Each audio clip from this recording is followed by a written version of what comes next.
అమ్మా, ఇప్పటి వరకు మనం చర్చించుకుంటున్న విషయాల్లో అక్కడికి వెళ్ళిన వారు ప్రతి ఒక్కరూ కూడా ఇప్పుడు దారి పొడుగునా చూస్తున్నాం. నేను 300 కిలోమీటర్లు 400 కిలోమీటర్లు వచ్చినప్పటికీ ఎక్కడ చూసినా సరే ఆ ఈ కార్లు, లారీలు లారీలు రెండేసి అంతస్తులు డబుల్ డెక్కర్ గా చేసుకుని పిల్లల్ని, ఆ వంట సామాను అన్ని తీసుకుని చూడండి ఎదురుగా ఎలా వెళ్తున్నారు మొత్తం చూడండి. హ్మ్. ఎక్కడ చూసినా 300 400 కిలోమీటర్ల వరకు కూడా ఈ జనం ఉంటూనే ఉన్నారు.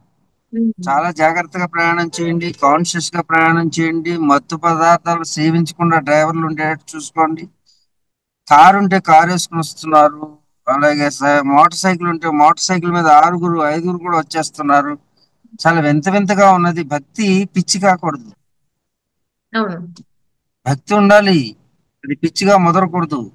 అంచేత మీరు చాలా జాగ్రత్తగా రావడానికి ప్రయత్నం చేయండి. ఫ్లైట్ టికెట్లు లేవు. ట్రైన్లో చూస్తే ట్రైన్లో పైన ఎక్కేస్తున్నారు, పైన ఎలక్ట్రిసిటీ ఉంటుంది. అవును. ఇవన్నీ జాగ్రత్తలు తీసుకోండి. మీరు ఇంట్లో కూర్చుని కూడా ప్రశాంతంగా ఉండండి. అవసరమైతే తర్వాత మీరు రావడానికి ప్రయత్నం చేయండి. ఇప్పుడే వచ్చేయాలని అనుకోకండి. మీ అవును. భక్తి, ప్రపత్తి, శరణాగతి అని మూడు ఉంటే మీరు ఏ క్షణంలోనైనా అదే శక్తిని పొందుతారు. హ్మ్. కాకపోతే అలాంటి భక్తి లేని వారికి మీరు కొందరికి అవకాశం కల్పించండి. అంతేగాని జాగ్రత్తలన్నీ తీసుకోండి. ముఖ్యంగా ఇక్కడికి వచ్చేటప్పుడు ఈ ఫిజికల్ గా ఉండే జాగ్రత్తలు చూడండి. 300 400 కిలోమీటర్లు మేము వచ్చినప్పటికి కూడా జనం ఉంటూనే ఉన్నారు. వెళ్ళే వాళ్ళు వెళ్తున్నారు, వచ్చే వాళ్ళు వస్తూనే ఉన్నారు. అవును. మరి ఇది ఏమనాలో అర్థం కావడం లేదు. అయినప్పటికీ వెళ్ళండి, చక్కగా మీ జాగ్రత్తలు మీరు తీసుకోండి. అక్కడికి ఎన్నో రకాల ఫిల్టర్స్ వేశారు వీళ్ళు రోడ్ల మీద. హ్మ్. ఇప్పటికి కూడా ఫిల్టర్స్ ఉన్నాయి. హ్మ్. ఎవరెవరిని ఎప్పుడెప్పుడు ఎంతెంత పంపించాలో ఫిల్టర్స్ దాదాపు 400 కిలోమీటర్ల నుంచి ఫిల్టర్స్ వేసుకుంటూ వచ్చారు వీళ్ళు. అవును. వాళ్ళ పని వాళ్ళు చేస్తున్నారు. మనం కూడా సహకరించాలి. మీ జీవితాలని సురక్షణగా ఉంచుకోవాలి. హ్మ్. ఆ పోతే పోయింది, వస్తే వచ్చిందని నిర్లక్ష్య ధోరణి లేకుండా ప్రతి ఒక్కరూ రండి. ప్రతి ఒక్కరూ శ్రద్ధాభక్తులతో రండి. అలా కానినాడు ఇదేదో విహారయాత్ర లేకపోతే ఎంటర్టైన్మెంట్ పాత్ర కింద మార్చుకుందాం అంటే తప్పకుండా శిక్షణ అనుభవించాల్సి వస్తుంది. హ్మ్. ముఖ్యంగా అక్కడికి వెళ్ళేవాళ్ళు మీరు దాచుకున్నటువంటి కొంత సొమ్ముని, విత్తాన్ని దానం చేయండి అక్కడ. ముఖ్యంగా దానం అనేది మీ పాపాలని దహనం చేయడానికి ఉపయోగపడుతుంది.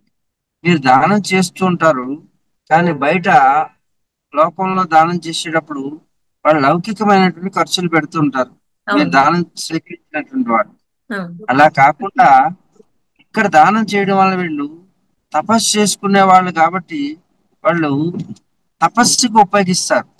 అవును. వాళ్ళు ముఖ్యంగా వేటికి ఉపయోగిస్తారంటే ఊదిబత్తీలు, అంటే ఎప్పుడు ధూపం వేస్తుంటారు, ఆ ధూపానికి ఉపయోగిస్తుంటారు. అలాగే వాళ్ళు చిన్న రొట్టె చేసుకుంటారు, వాటికి ఉపయోగిస్తారు. ఎప్పుడు హ్మ్. కూడా భజన చేస్తూ ఉంటారు. ధునికి ఉపయోగిస్తారు. ఎప్పుడు కూడా మండేటువంటి ధునికి చాలా ఖర్చు ఉంటుంది, అది ఎప్పుడు ఆరిపోకూడదు. ఇలాంటి తపస్సుకి సంబంధించినటువంటి విషయాలు, వస్తువులకి మాత్రమే ఖర్చు చేస్తారు కాబట్టి మీ కష్టార్జితం తపస్సులో భాగంగా మారుతుంది. ఆ తపస్సుకు సంబంధించిన ఆ యజ్ఞానికి సంబంధించినటువంటి హవిస్సుగా మారుతుంది కాబట్టి మీరు సద్వినియోగం చేసుకునే అవకాశం ఈ క్షణంలో మాత్రమే కలుగుతుంది. అందుకే హ్మ్. యోగులకు ఈ దానం చేసినటువంటిది మీ పాపాన్ని దహనం చేయడానికి ఉపయోగపడుతుంది. కాబట్టి ముఖ్యంగా దానం చేయండి. అలాగే స్నానం చేయండి. స్నానం నేను చెప్పిన విధంగా శారీరక, మానసిక, ఆధ్యాత్మిక ఉన్నతి కోసం స్నానం చేయండి. ధ్యానం చేయండి. అక్కడ మంత్రోపాసన, కల్పవాసం చేయండి.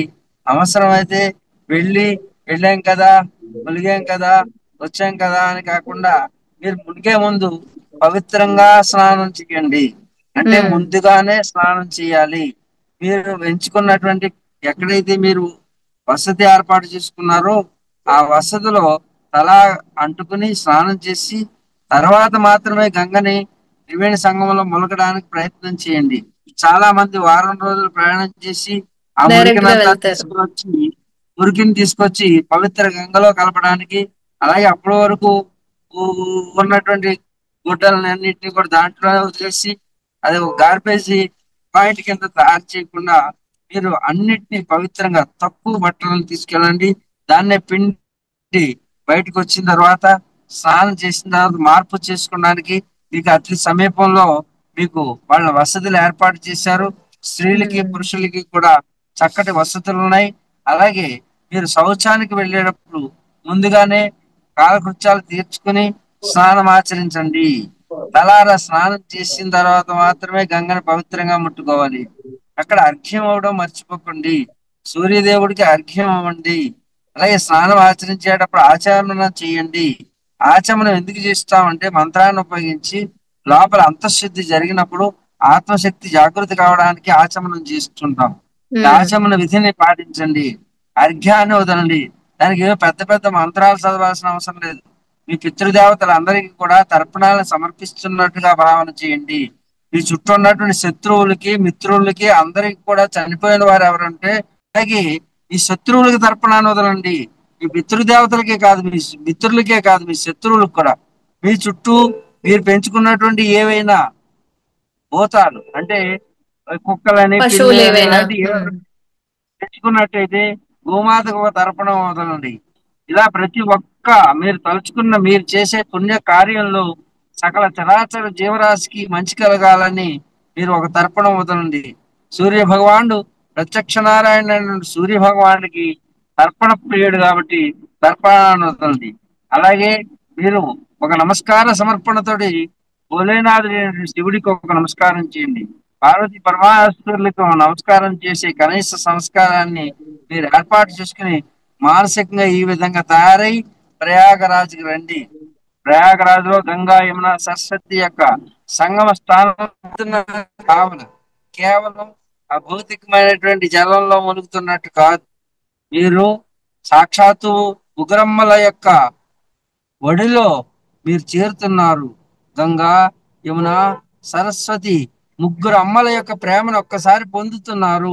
ఇది త్రివేణి సంగమంలో ముగ్గురు అమ్మలు చాట చేరి బిడ్డలని చేర్చుకుని హక్కును చేర్చుకుని వాళ్ళకి సన్యాన్ని ఇచ్చి వాళ్ళకి అంటే జ్ఞానం అనేటువంటి సన్యాన్ని సరస్వతి ఇస్తుంది. అలాగే గంగ పవిత్రత అనేటటువంటి సన్యాన్ని ఇస్తుంది.